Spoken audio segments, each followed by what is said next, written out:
We're back for second half highlights here on Buckeye Football Weekly. And, Coach, we said in the first half that you go to Ted Ginn Jr. with a punt there, and he can hurt you. A.J. Trapasso sets up that with the original punt. So the punt game and the field position playing an important part on a windy day there as well. You saw two of the better punters in the country in that ball game. Brandon Fields, their punter, knocked us down inside the 10, 12-yard line at least 3 or 4 times. Yeah. That's tough coming out of there against the wind, and it seemed like both ends of the field were against the wind. And then A.J. knocking them down in field position on a day like that is huge. Swirling is how they term that, and you really didn't know which end it was coming from as we come out for the second half. And, you know, as we said, fool me once in the first half, they're not going to kick it to Ted Ginn Jr. again. He's not going to have a chance at another return here. But the defense, plenty of chances to swarm and tackle like that. Well, they started the half with the ball, and, you know, this was going to be an important series for us to put pressure on them. And there you see Quinn Pitcock making a big sack, and Jay Richardson was giving them problems, and Curtis Terry in there. And now we get the football back in good field position and go with a little bit of a reverse game.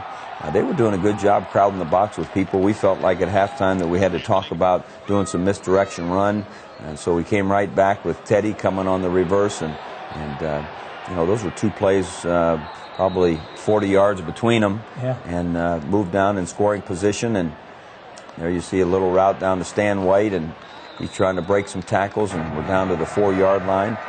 And you see Troy here, and he keeps things alive, and he's amazing the way he can keep his eyes up the field, and then he finds Brian Robisky. And the receivers know one thing: if Troy's still got the ball in his hands, you better work to get open. Well, Brian Robisky did not stop going at that point. There's Ellen Tressel on that. I see her on the right of Buckeye Man. You know what?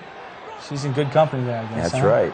31-0 to count at that point, and you know, Drew Stanton's going to be back there firing. He left the game after getting knocked around a bunch of times. The defense relentless on him there, but you said it earlier in the week, these guys aren't going to quit, so neither are you. Joel Penton doing a good job diagnosing. There's Mrs. Bowman, and so we've got all of our coach's family there, and Antonio Pittman coming out running hard, and he went out with a little bit of a turned ankle in the first quarter, got it taped up and came back, and I thought looked good. And here you see a play-action pass, and good-looking throw to Tony Gonzalez for a first down. Yeah, 14 yards on the pickup. That's a 3rd and 4 play there, and back on a 2nd and 8. You go back to the ground, and it's Beanie Wells with a pickup of 11. Good job. It was good getting the experience for both Chris Wells and Mo Wells to get some good, real tough carries in the heat of the game. And again, you can't say enough about our crowd that was at Spartan Stadium. Good stuff, and you can't say enough about 3rd down conversions here, because this is 3rd and 5, and again, a pickup of 12 here as Troy has lots of time.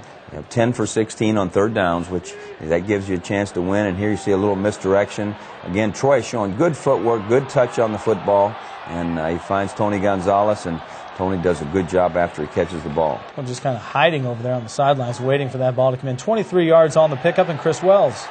That was good to see him get in the end zone, hand the ball to the official, and celebrate with his buddies. And, you know, when you put that one in, that was pretty much shutting the door on them. Well, 38-0, and you really want that goose egg. I know the Silver Bullets over there on defense want to pitch that shutout there, so they're coming after him. Robert Rose in there. See Rob Rose and Lawrence Wilson, Larry Grant, those guys in there, you know, doing a great job. Again, Maurice Wells, as the Bucks go back on offense. Justin Zwick getting some time, and lots of guys getting some time in this game. Yeah, we did. It was good. The 4th quarter, a bunch of guys got to play a good bit of the 4th quarter. Mo Wells doing a good job running the football. Here's Beanie Wells running the football, and, you know, getting good experience against good, tough people in Big Ten football. And here you see Justin on a conversion route with a little blitz. He finds Brian Hartline, and you know, those guys getting valuable experience. Yeah, 3rd and 7, just short of the 5, just short of the first down pickup with 5 yards gained on that route. And then down the end of the game here, garbage time, a 22-yard pass complete.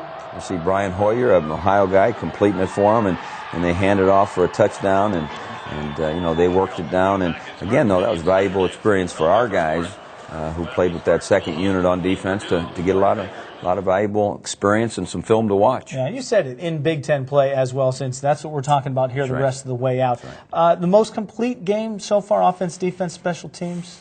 You know, it may have been. Everyone contributed so much, and the conditions were so tough.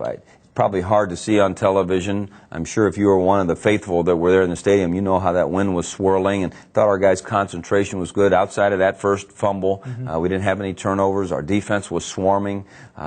I think it was a good, solid, complete game. We're going to have to get better, though. You saw those Hoosiers beat the Hawkeyes. Yes, we did, and that's how Big Ten goes. You know that. I want to go back to you just mentioned it, the fumble in the first series kind of set the tone because you go on defense and you get them pushed back. A sack for a loss of 16, and negative plays were huge for your defense. Well, that was giant because, they're in their home stadium. They're in the red zone already because we let them get there, and our defense didn't flinch. They went out there and they attacked, and all of a sudden it was a third down situation, got the sack, and they're punting instead of scoring a touchdown or trying for a field goal, and I think that took a lot of wind out of their sails. When you try to dominate all those phases, turnover margin, you came up even. The only game this year so far. Yeah, which, we didn't get the takeaways that we have, but we made some excellent plays, a lot of tackles for loss, which will be important. We did have one turnover. If we can get that back down to 0, where it's been a couple times, we have a chance to keep progressing. A pick in every game so far.